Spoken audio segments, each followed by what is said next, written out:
Hello दोस्तों, स्वागत है आप सभी का मेरे यूट्यूब चैनल पे। मेरा नाम है सुनील और आप देख रहे हैं stock market A to Z channel. Guys, आज हम बात करने वाले हैं इंट्राडे ट्रेडिंग की एक पावरफुल स्ट्रेटजी के बारे में, जिसकी हेल्प से आप काफ़ी अच्छा मार्केट में प्रॉफिट बना सकते हैं। ठीक है ना। तो सिंपल, बगैर कोई टाइम की वेस्टिंग की हुआ है, हम चलते हैं सीधा हमारी स्ट्रेटजी के ऊपर। स्ट्रेटजी का नाम है 21 EMA ट्रेडिंग स्ट्रेटजी। ठीक है, 21 EMA ट्रेडिंग स्ट्रेटजी। तो इसको हमको यूज कैसे करना है, उसके लिए मैं सबसे पहले आपको इंडिकेटर लगा के दिखा देता हूँ। ये एक इंडिकेटर बेस्ड ट्रेडिंग स्ट्रेटजी है, तो इंडिकेटर मैं आपको यहाँ पे लगा के दिखा देता हूँ। ठीक है ना। तो सिंपल से आपको क्या करना है कि अपनी जो कोई भी चार्टिंग वेबसाइट है, आप कोई भी ब्रोकर की वेबसाइट यूज़ कर रहे हो या फिर कोई थर्ड पार्टी आपका चार्टिंग वेबसाइट हो, कहीं पे भी आपको ये इंडिकेटर इजीली तरीके से मिल जाएगा। ठीक है ना। तो आपको करना क्या है कि जाके सीधा आपका इंडिकेटर वाले सेक्शन में चले जाना है। इंडिकेटर वाले सेक्शन में जाने के बाद आपको सिंपल सर्च करना है EMA। क्या सर्च करना है? EMA। किसी वेबसाइट पे EMA से नहीं आता तो आप उसमें मूविंग एवरेज सर्च कर सकते हो। क्या सर्च कर सकते हो? Moving average. तो आपको यहाँ पे मूविंग एवरेज आ जाएगा। तो आपको इस पर सिंपली 3 बार टिक करना है। ठीक है, मतलब 3 मूविंग एवरेज लगाने हैं। तो 1 2 3 मैं 3 लगा लेता हूँ। ठीक है, यहाँ पे आप देख पा रहे होंगे तो 3 मूविंग एवरेज यहाँ पे लग गए हैं। ठीक है, अब हमको इनको क्या करना है कि थोड़ा सा मॉडिफाई करना है। तो मॉडिफाई करने के लिए हमको क्या करना पड़ेगा? सीधी से जाना है। मॉडिफाई करने के लिए इसकी सेटिंग में चले जाना। सेटिंग में जाने के बाद यहाँ पे इसकी जो लेंथ है यहाँ पे चेक कर लेना। हम थोड़ा सा मॉडिफिकेशन करेंगे। तो यहाँ पे क्या करना है? लेंथ चेक करना है। ये लेंथ चल रही है यहाँ पे 9, हमको इसको कर देना है 21। ठीक है, 21 कर देना। यहाँ पे सोर्स लिखा हुआ है, सोर्स यहाँ पे आप चेक कर पा रहे होंगे। ये देखो यहाँ पे सोर्स लिखा हुआ है। तो सोर्स को हमको कर देना है यहाँ पे क्लोज। ठीक है, यहाँ पे क्लोज लिखा हुआ है। ठीक, और यहाँ पे मूविंग एवरेज, एक चीज़ मैं और थोड़ा सा क्लियर कर दूँ कि मूविंग एवरेज जो है ना, ये एक्सपोनेंशियल मूविंग एवरेज है। ठीक है ना। कभी कभी दूसरे जो ब्रोकर होता है ना, वहाँ पे SMA होता है, इसमें भी SMA है। तो सिंपल मूविंग एवरेज यूज़ नहीं करना है हमको यूज़ करना है EMA, मतलब एक्सपोनेंशियल मूविंग एवरेज। ठीक है, तो यहाँ पे हमने इसकी सेटिंग समझ ली।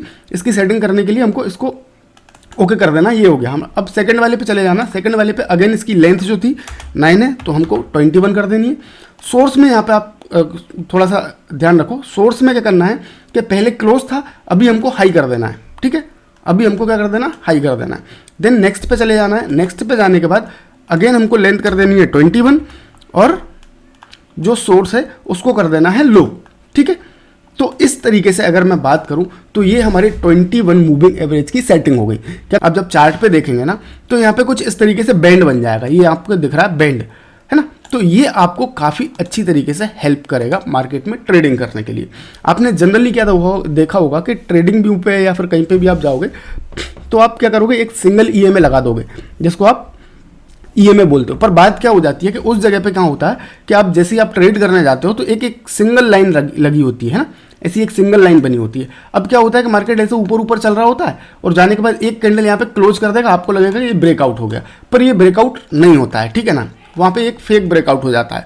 ठीक है, पर यहाँ पे क्या होगा कि यहाँ पे आप इस जगह पे देख रहे हैं, आप यहाँ पे मैंने लगाया है, मार्केट ऊपर गया, ऊपर जाने के बाद इसके ऊपर ट्रेड कर रहा है, देन उसके बाद नीचे आया तो पहली वाली लाइन को क्रॉस करके इसने क्या कर दिया?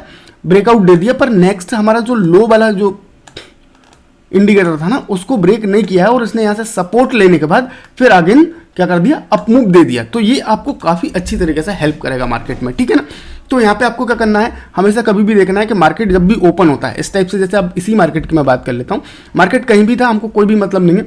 मार्केट जैसे ही ओपन हुआ, गैप अप ओपन हो गया, यहाँ पे गैप अप ओपन हो गया, तो हमको कुछ भी नहीं करना है। ठीक है, हमको वेट करना है कि हमारे मूविंग एवरेज पे आने के बाद मार्केट किस तरीके से रिएक्ट कर रहा है। हमको मूविंग एवरेज का वेट करना है। सिंपली अगर मार्केट यहाँ से अगर मैं बात करता हूँ तो मार्केट ऊपर आया, ऊपर आने के बाद हमारे मूविंग एवरेज पे यहाँ पे आप देख पा रहे होंगे तो काफ़ी अच्छे तरीके से इसने सपोर्ट लिया। ठीक है, इसके नीचे क्रॉस नहीं कर रहा है। जैसे यहाँ से सपोर्ट ले रहा है तो आप क्या कर सकते हो कि यहीं पे आप एक स्टॉप लॉस लगा के और आप नेक्स्ट टारगेट प्लान कर सकते हो। तो आपको इस तरीके से कुछ ऐसा प्रॉफिट मिल जाएगा। ठीक है, यहाँ पे अगर मैं बात करूँ तो ये पहला हो गया एग्जाम्पल।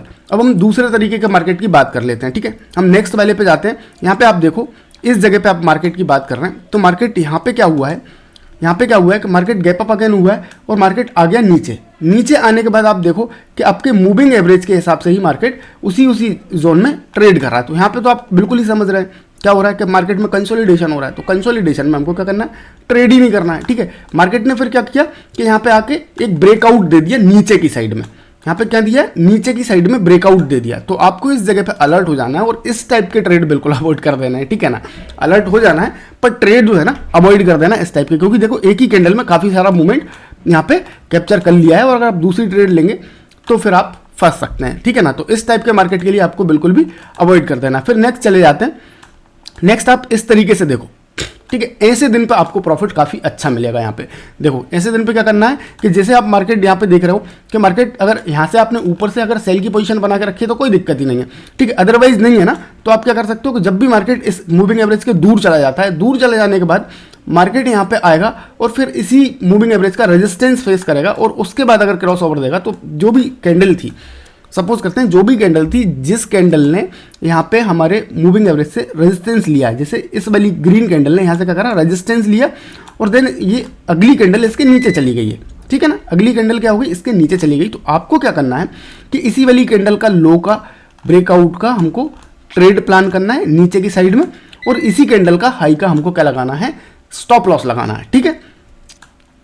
तो आपको क्या करना है, जैसे ही मार्केट इस जगह से कहीं से भी आपको दिख रहा है कि मार्केट हमारे ईएमए को क्रॉस करके ऊपर की साइड जाने की कोशिश कर रहा है, तो इस जगह पे देखो, आप सबसे पहली चीज़ तो ये है कि यहाँ पे आप एक चीज़ कंफर्म हो गई होगी कि मार्केट बार बार इस चीज़ का रेजिस्टेंस ले रहा है, ऊपर आ रहा है, यहाँ से नीचे गिर रहा है, ऊपर आ रहा है, यहाँ से नीचे गिर रहा है, ठीक है। तो अब तो ये कंफर्म हो गया कि मूविंग एवरेज हमारा काफ़ी अच्छी तरीके से इसको रिस्पेक्ट कर रहा है मार्केट को, मतलब मार्केट हमारे मूविंग एवरेज को रिस्पेक्ट कर रहा है। तो जब भी मार्केट में यहाँ से इसका मूविंग एवरेज का क्रॉस ओवर हो तो आपको अलर्ट हो जाना चाहिए कि भाई हमको अब यहाँ पे ट्रेड बनानी है, ठीक है।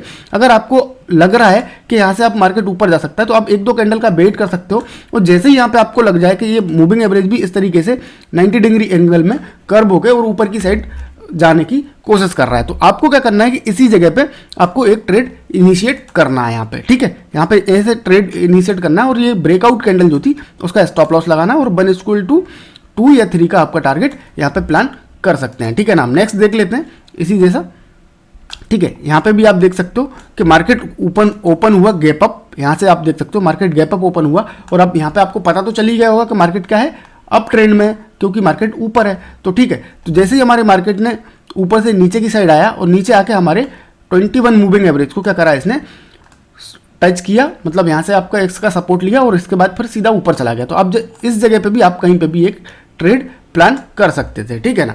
हमेशा एक चीज़ का आपको याद रखना है कि मार्केट जब भी ईएमए के मतलब काफ़ी दूर हो या ऊपर हो या नीचे हो तो उस टाइम पे हमको ट्रेड नहीं करना है, या तो हमको क्या करना है कि रीटेस्टिंग पे ट्रेड करना है, ठीक है ना, या फिर क्रॉस ओवर पे ट्रेड करना है। दो कंडीशन में हमको इस पर ट्रेड करना है, ठीक है। इस जगह पे आपको हमेशा याद रखनी है कि अगर आप इंट्राडे में ट्रेडिंग कर रहे हैं तो आपको टाइम फ्रेम जो रखनी है वो 5 मिनट की रखनी है, ठीक है ना। 5 मिनट की टाइम फ्रेम पे आप काम करोगे तो काफ़ी अच्छे तरीके से काम करेगा। ये 5 के अलावा आप 15 मिनट पे भी काम कर सकते हो, 1 घंटे पे भी काम कर सकते हो, पर आप इंट्राडे ट्रेडिंग कर रहे हैं तो आपको 5 मिनट की टाइम फ्रेम ही यूज करनी है, ठीक है ना। तो आई होप कि ये आपको बहुत अच्छा लगा होगा ये वाला सेटअप। अगर सेटअप अच्छा लगा है तो वीडियो को सब्सक्राइब करना, वीडियो को लाइक करना और चैनल को सब्सक्राइब करना बिल्कुल भी ना भूलें, और अपने दोस्तों के साथ भी शेयर कर दें, ठीक है ना। तो मिलते हैं ऐसे किसी वीडियो के साथ, तब तक के लिए थैंक्स फॉर वॉचिंग।